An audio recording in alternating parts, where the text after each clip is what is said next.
Good. Good afternoon, everybody. Welcome to the Committee of Adjustments. Michelle, if you would like to start with the land acknowledgement, and then I'll introduce the committee. I acknowledge with respect that we are in the Robinson-Huron Treaty Territory, that the land on which we are gathered is the traditional territory of the Anishinaabe and known as Bawating. Bawating is the home of Garden River First Nation, Batchewana First Nation, and the historic Sault Ste. Marie Métis Council. Thank you, Ms. Kelly. To my left is Ms. Melinda McGregor. To my right is Mr. Anthony Rossi. Also to my right is Mr. Frank Bruni. My name is Joseph Greco. I'm the chair of the committee. If I could have a motion for approval of last meeting's minutes, please. I'll put forth a motion to approve. Motion by Ms. McGregor. Can I have a second? Seconded by Frank Bruni. All in favor? The motion is carried. Take us away, Ms. Kelly. Mr. Chair, disclosure of pecuniary interest, and as the chair, Greco, has disclosed an indirect pecuniary interest in applications A3125 and B1625, advising that he is a partner in another development with a person who has a direct pecuniary interest in these applications. Chair Greco will vacate the chamber when those applications come up, and Member Rossi will take over as chair. I've had no notice of withdrawal or motion for deferral. Anyone in the gallery looking for a deferral? No, seeing none, recording none. So, Mr. Chair, if we can move on to the first item on the agenda, and that would be application A2925. My apologies, just to let you know that when the committee is finished with your application, you're free to leave. The chair will be asking when you come up to give your name, address, and postal code. And those are my comments for that. Again, back to item A2925 and B1525. It's a twofold application. The property address is 1032 Great Northern Road. 1201261 Ontario Inc. is the owner of the property. It is located on the east side of Great Northern Road between 3rd Line East and 4th Line East. It is designated commercial in the official plan and is zone HZ Highway Zone, M2 Medium Industrial, and RA Rural Area with a special exception. Subject to final consent approval of application B1525, the following variance is requested. And I'll go through the variance first because the consent isn't possible without the variance. Specifically, sections 14.2.2 requires a minimum lot frontage of 30 meters. The applicant seeks to reduce the minimum required frontage to 20.1168 meters for the proposed northerly parcel only. The proposed frontage reduction is intended to facilitate the future development of the M2 zone lands to the rear on the proposed severed parcel. Notice of public hearing was sent by personal mail to neighboring properties by posting a sign on site and posting on the city website. As part of the application review, this proposal was circulated to the following internal departments and external agencies for their review.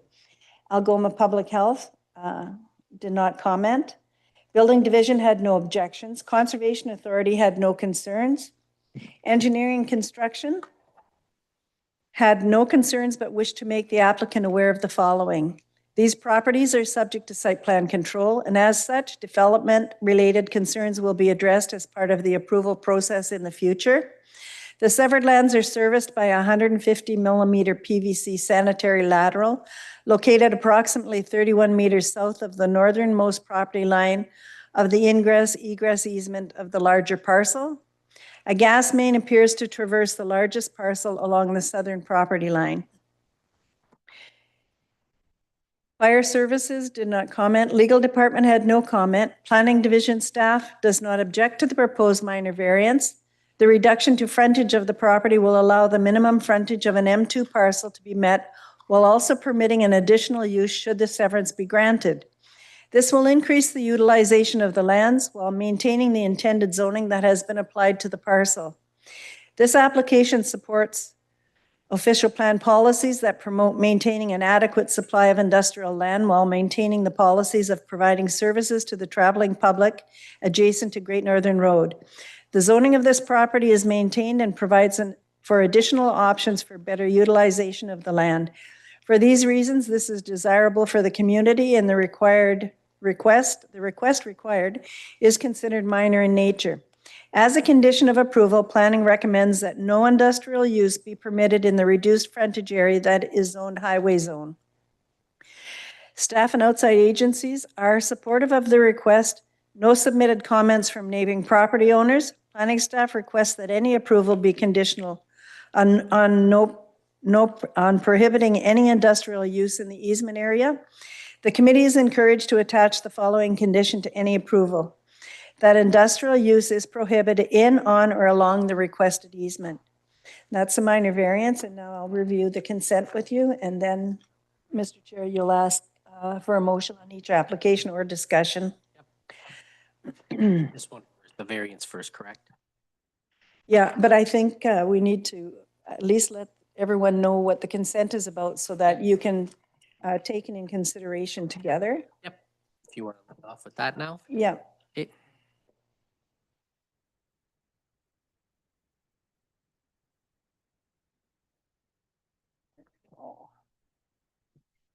Okay, so the consent application is consent application B1525. Again, it's 1032 Great Northern Road. Subject to the approval of minor variance application 82925, which is what I just went through, the applicant is seeking the committee's consent to sever the subject property into two irregularly shaped independent parcels, together with an easement for ingress, egress purposes in favor of the proposed southerly parcel. The severed lands intend to have a frontage of 20.2 meters and a regular depth and an area of approximately 36.97 hectares. The easement is 20.2 meters by 393 meters, 0.79 hectares in area. The easement just covers the frontage of the proposed severed parcel for a length of 393 meters, and to act as driveway access egress in favor of the southerly abutting property. The severed lands intend to have a frontage of approximately 79.89 meters, 395 meters along the north lot line for a depth, and it will be flag-shaped. Notice of public hearing was sent by personal mail to neighboring properties by posting a sign on site and posting on the city website. Again, the comments that I've already read into the record were the same comments submitted for this application. If it's necessary, Mr. Chair, I can read those again or answer questions if they come up. Looking at the committee members, and they're kind of giving me head shakes, so I'm going to say, no, you don't have to read those again. Okay. Staff recommendations or comments. There has been no objection to the consent or minor variance request. Recommended conditions of any approval are payment of 5% cash in lieu of parkland for the rural area zone portion of the proposed severed parcel, and 2% cash in lieu for the remainder of the proposed severed parcel. Payment of transfer review fee for each transfer. Provide transfer deed of land for certificate of official. Provide transfer deed of land for the easement. Provide a draft copy of the proposed reference plan for approval prior to registration. Provide full-size white prints of the registered reference plan. Provide digital copy of the reference plan. Provide PIN abstract and PIN map. Obtain final approval of a minor variance application if required. And what that means, Mr. Chair, is once the draft plan is presented to me for approval, if it reveals any additional variance to the one we have today, then the consent doesn't happen until that application has been heard. Discharge of charge or mortgage, partial discharge of charge or mortgage, payment of taxes, and undertaking to provide a registered copy of the transfers. Mr. Chair, those are my submissions, and Mr. Battisti is here representing the applicant as part of Wishart Law. No. And those are my submissions. Thank you, Ms. Kelly. Does anybody have questions from or Mr. Battisti from the committee? Seeing none. Mr. Battisti, do you have any comments for the committee? No, no comments, Chair. Okay, thank you. Can I have a motion either in favor or against the application, please? Sure, I'll put forward the motion for approval with the conditions stipulated. Perfect, thank you. Can I have a second for that motion? I'll second that. Seconded by Ms. McGregor, all in favor? The motion for the variance has passed. Now we'll do the consent. Sure, I'll put forward the motion for acceptance of the consent with the recommended conditions. Thank you. I have a second for that motion, please. I'll second that motion. Perfect, thank you. All in favor? Motion is carried, consent you. consented to. Thank you, Mr. Battisti. You're good to go. Thank you. We'll move on to item 2 on your agenda, which is application A3025. It's PUC Services is the owner, as well as the corporation of the city of Sault Ste. Marie. The property is 391 Second Line East. And Kyle? No? Yep. Kyle McKechnie is here representing PUC. If you have any questions. The property is designated residential in the official plan and is zoned R3 low density residential. It is located on the south side of Second Line West and flanks First Avenue to the west and Second Avenue to the east. The following variance is requested to facilitate the construction of a 1.8 meter high fence in the required front yard abutting Second Line West. Specifically, section 7.2 of zoning bylaw 2005-150 requires maximum fence height permitted in the required front yard of 0.9 meters. The applicant seeks to increase the maximum fence height permitted in the required front yard to 1.8 meters. A new 1.8 meter by 3.10 meter steel chain link fence, complete with new swing gates, is to be erected around the subject property and well house to maintain well site security and public safety. The proposed fence is to replace the existing damaged steel chain link fence, security fence, and swing gate. Notice of public hearing was sent by personal mail to neighboring properties by posting a sign on site and posting on the city website. As part of the application review, this proposal was circulated to the following internal departments and external agencies for their review.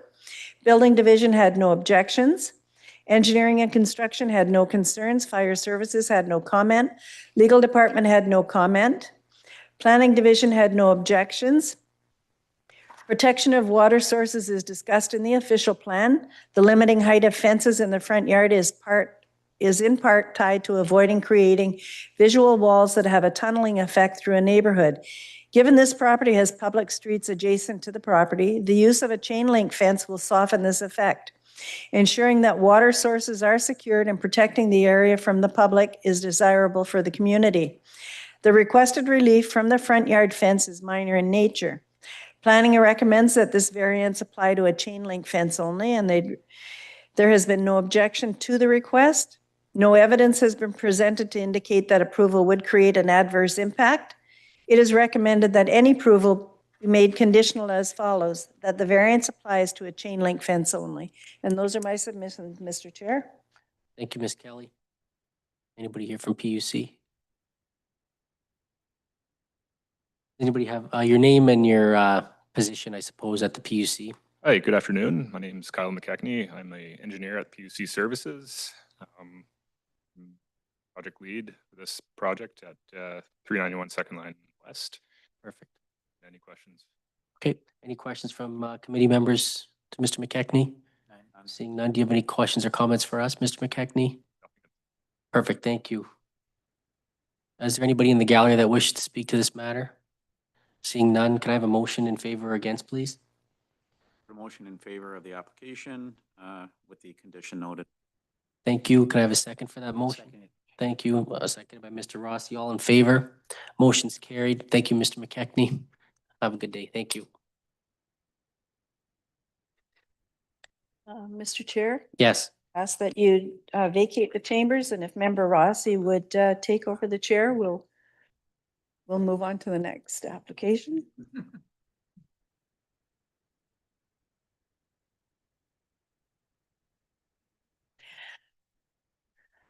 As earlier stated, Mr. Chair Greco has declared his indirect pecuniary interest.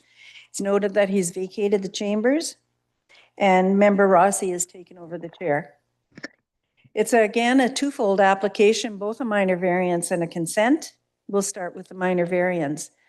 The minor variance is application A3125. The property is owned by 10010444358 Ontario Inc.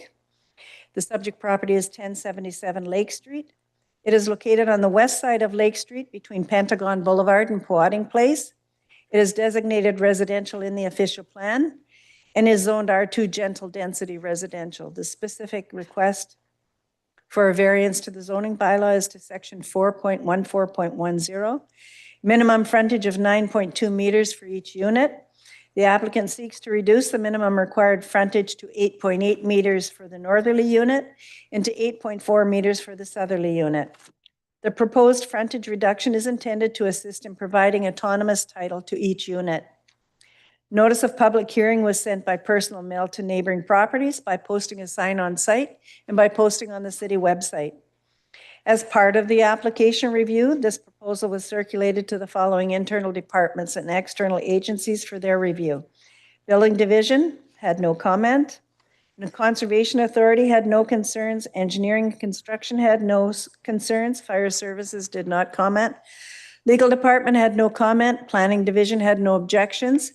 PUC Distribution Inc. for electrical services, no concerns, but separate services to each unit are required. Public Utilities Commission for water utilities, again, had no concerns, but separate services are required. Public Works had no comment. Staff comments, there is no objection to the request. No evidence was submitted to suggest that approval would create an adverse impact. The request is subject to final consent approval of consent to sever application B1625, and I'll draw your attention now to that application, and you'll find it in tab 6. Again, the same owner, 10010444358 Ontario, Inc. The applicant is seeking the committee's consent to sever the property into 2 independent parcels. The northerly parcel of the severed land is proposed to have a frontage of 8.823 meters, a depth of 35.035 meters, and an area of 309.11 square meters. The other parcel is the southerly parcel, intended to have a frontage of 7.597 meters, a depth of 35.035 meters, and an area of approximately 266.16 square meters. The purpose of the application is to provide autonomous title to each semi-detached unit currently under construction. Notice of public hearing was sent by personal mail to neighboring properties, by posting a sign on site, and by posting on the city website. As part of the application review, this proposal was circulated to the following internal departments and external agencies for their review. Building Division had no comment. Conservation Authority, no concerns. Engineering Construction, no concerns. Legal Department, no concerns. Planning Division, no concerns. No objections, rather, sorry. PUC Distribution Electric, no concerns, but requires separate services for each unit. Public Utilities Water, no concerns, but separate services for each unit. And Public Works advised that asphalt restoration on Lake Street associated with servicing the subject property shall be one continuous patch. Individual asphalt patches will not be accepted. Staff comments and recommendations. There is no objection to the request. No evidence was submitted to suggest that approval would create an adverse impact. Recommended conditions of any approval are payment of 5% cash in lieu of parkland for each new lot created, payment of transfer review fee, provide a transfer deed of land for certificate of official, provide a draft reference plan for approval prior to registration, provide a full-size white reference plan once registered plan, provide a digital copy of the registered plan, provide confirmation from the chief building official or his designate that each unit will be provided separate electrical and water services, provide PIN abstract and PIN map, minor variance application approval if required, discharge of charge or mortgage, partial discharge of charge or mortgage, payment of taxes, provide a copy of the registered transfer deed of land. Confirmation must be provided that asphalt restoration has been completed or will be completed to the satisfaction of the Director of Public Works or her or his designate prior to final consent. Confirmation must be provided that each unit has been provided with separate electrical and water services to the satisfaction of the PUC Services Manager, Electrical Engineering, or his designate. And Mr. Topan is the owner of the property, and he is here to answer any questions you might have. Thank you, Madam Secretary. We have Mr. Topan. Any questions for Mr. Topan with respect to this application, both the minor variance or the consent? No, no question. None? Okay. Do you have any comments, Mr. Topan? I Or have no comments. okay, thank you, sir. Okay, being that there is none, I'm going to call for a motion for acceptance of the minor variance first. Can I have a I'll put forth a motion to approve Thank the you. application for the minor Thank you. variance. Seconded. I'll second it. Thank you, Mr. Bruni. All in favor? Carried. For the consent? I'll put forth a motion to approve the application with the recommendations. Thank you, Melinda. Seconded. I'll second it. Thank you, Mr. Bruni. All in favor? Carried. Thank you. Thank you, sir.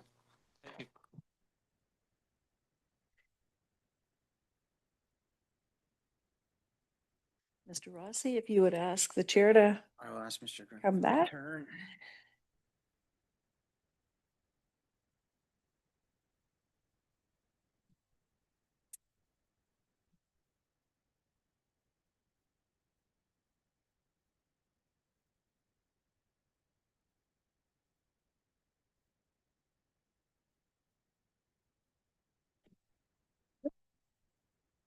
And we're moving on to tab 4. Great. And it's application B1425. Bill Webb is here representing the applicant. Bill is from Monument Mercer Surveying. The application is B1425. The applicant is Jim and Jacob Bronno. The property in question is 1015 Queen Street East. It is located on the south side of Queen Street East between Lucy Terrace and Hadley Park. It is designated residential in the official plan and is zoned R2 gentle density residential. The intent of the application, the applicant is seeking the committee's consent to sever a southerly 3,251.7 square meter portion of the subject property illustrated as parts 2 and 3 on the submitted illustration and attach it as a lot addition to the westerly abutting property municipally known as 1009 Queen Street East. The severed lands have an area of approximately 2,612.4 square meters, no frontage. Retained lands have a frontage of approximately 21.29 square meters on Queen Street East, have an approximate depth of 44 meters and an approximate area of 771.6 square meters. The purpose of the application is to increase the land holding at Civic number 1009 Queen Street East. Notice of public hearing was sent by personal mail to neighboring properties by posting a sign on site and posting on the city website. For clarification purposes, riparian rights are described as common law property rights belonging to landowners whose property borders a natural body of water, like a river or lake. These rights include reasonable use of the water and access to it. They also come with responsibilities such as maintaining the water's quality and ensuring its natural flow is not unreasonably altered. In Ontario, while these rights are protected by common law, they are also subject to federal, provincial, and municipal regulations. Susan Derby of 1029 Queen Street East submitted her objection to the application. A copy of her submissions is included in the members' package, following a staff's response, and is set out in the same numerical order as Ms. Derby's comments. And I'll just read those.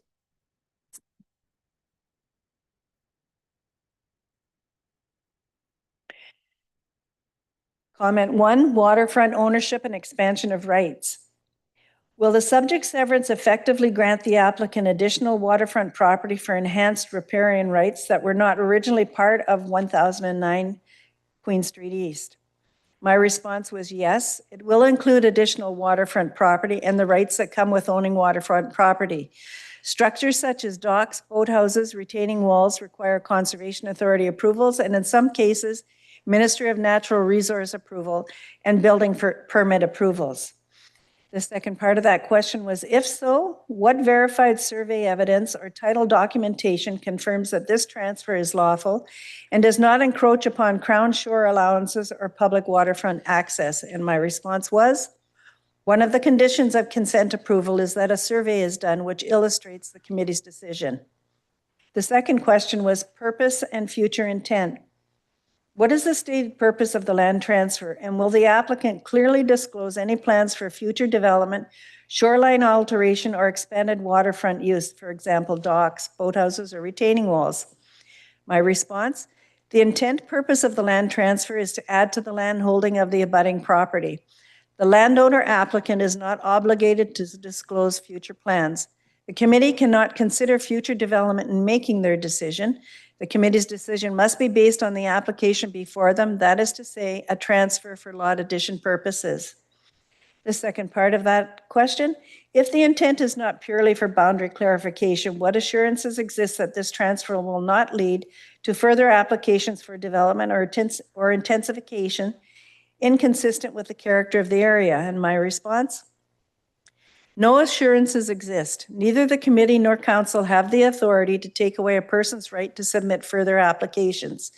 The zoning bylaw determines what development can occur, and anything outside of permitted uses or other provisions in the zoning bylaw will require council approval, or in some cases, committee of adjustment approvals. Question 3, environmental impacts and due diligence. Have any environmental or shoreline stability studies been conducted to evaluate the impact of this severance on natural drainage, erosion, wildlife habitat, or tree coverage? My response, no. This is a conveyance of property only. If no studies have been performed, will the city require an environmental impact study or similar assessment as a condition of approval? An environmental impact study is not required, and this requested transfer of property will not require one. What contingency measures will be in place should adverse environmental effects such as erosion, runoff, or vegetation loss occur as a result of this land alteration? And my response, the same contingency measures that are currently in place will continue. Question, planning and policy conformity. How does this proposal align with the city's official plan and the waterfront development guidelines intended to protect the natural shoreline? Response, the official plan does not contain policy that would be in conflict with the severance of a lot on the river. In addition, the waterfront development guidelines, by which I assume you are referring to the waterfront design plan, do not apply to this area. However, the plan would not be affected by a severance. The severance of a lot in itself does not put the natural shoreline at risk. Question, will the retained parcel at 1015 continue to meet zoning and lot size requirements after the transfer, or will this create an undersized, non-conforming lot contrary to the Planning Act? In response, the retained parcel at 1015 Queen Street East will continue to meet zoning and lot size requirements after the transfer. Question, neighborhood precedent and cumulative effect. Has city staff considered the precedent this approval would set for neighboring property owners and whether it could trigger further requests to alter or consolidate waterfront property boundaries along Queen Street East? Response, the approval or denial of an application does not set a precedence for future applications. They are reviewed based on the single application that has been presented. If further applications should be proposed, they will be evaluated at the time. Question, has the city assessed the cumulative environmental and aesthetic impacts that could arise from similar applications over time? Response, cumulative environmental and aesthetic impacts would arise from development which would have to meet the requirements that apply to the property as set out in the zoning bylaw and requirements of the Conservation Authority where applicable. A severance is a change in property boundaries and does not in itself have an environmental or aesthetic change. Question, transparency and accountability. Staff reports, illustrations, maps, etc. are available on request prior to the hearing and are considered as part of the decision-making process. Response, all studies, surveys, and staff reports are made available to the public prior to any final decision, and I can confirm that I sent them to Ms. Derby. No question, no conditions of the nature mentioned would be imposed on consent. It is the responsibility of, question.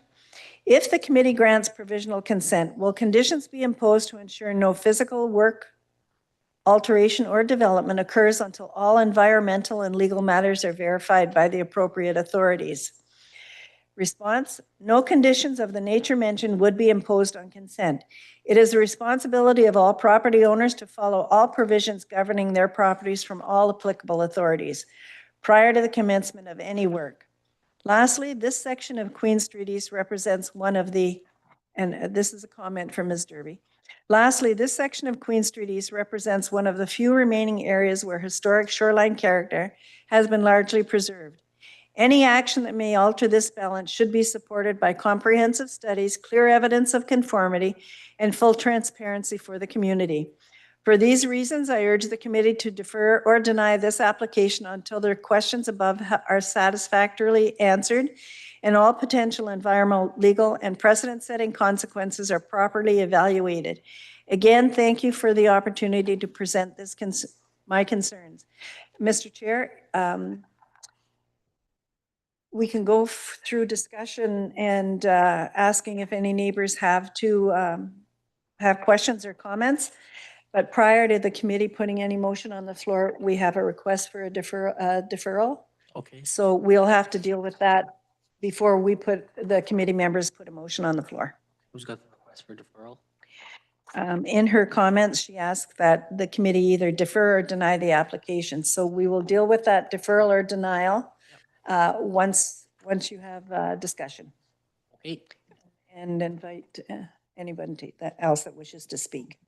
Perhaps we'll start with Mr. Webb. Mr. Webb, if you'd like to come up from Monument Ursul. Committee members, do we have any questions for Mr. Webb before I ask the gallery if they have any questions for Mr. Webb on this application? Okay, I have this question. Yep. So the owner of the property is making the request to sever, but it's being attached to a property that they don't own? Is that correct? Correct. So it's their neighbors. Yes, he owns 1015 with his son, and he owns the west solely. So the property will be added to his, He owns 1009. he owns 1009. questions from committee members on this? Okay, is there anybody in the gallery that would like to either speak to us and ask us questions or ask Mr. Webb any questions? Seeing none, can I have a motion for either a deferral or denial of this application? Seeing none, can I have a motion on the application? Oh, Mr. Chair, there's been a request for a deferral. The committee needs to put a motion as to whether they wish to defer oh. or Can I have deny the request. nobody's putting a motion. I'll put forth a motion to deny the request for deferral. Okay, thank you. The, All in favor? the, Motion is carried. The Thank you. application will not be deferred. And I would now have a motion for or against the application, please. I was gonna just comment quick. Oh. Just basically, I liked the comment that Michelle provided, that a severance is a change in property boundaries and does not itself have an environmental or aesthetic change. So that's what I'm basing my decision on. Thank you. I concur with Ms. McGregor. Much of what was in that letter is not for the committee's decision to make, and quite frankly, we can't consider what was said there for us to make this decision. That all being stated, I have a motion. I have a second for that motion, please. I'll second that motion. All in favor? Motion is carried. Thank you, Mr. Webb. Mr. Chair?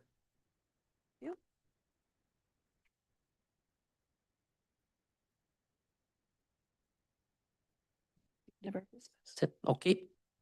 I business. have a motion for adjournment, please. Seconded by Ms. McGregor. All in favor? This meeting of the committee is adjourned. Just a reminder, this meeting is November 12th.